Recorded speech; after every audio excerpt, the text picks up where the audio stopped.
পাশে যারা দাঁড়ায় আছে, কমিটির যারা আছেন, শুনেন, কমিটির যারা সদস্য আছে, যারা দাঁড়ায় আছে তাদেরকে এই বক্সের ভিতরে ঢুকাই দেন। যারা দাঁড়িয়ে আছে তাদেরকে বক্সের ভিতরে ঢুকাই দেন।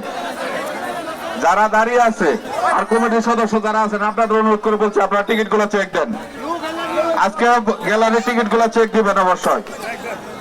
এখনো বলছি, যারা টিকিট ছাড়া আছেন, অপমানিত হওয়ার আগে নেমে যান। আজকে কিন্তু টিকিট চেক দেওয়া হবে। যারা দাঁড়ায় আছেন প্লিজ আপনারা একটু, যে বাস আমাদের বক্স আছে, বক্সের ভিতরে যান।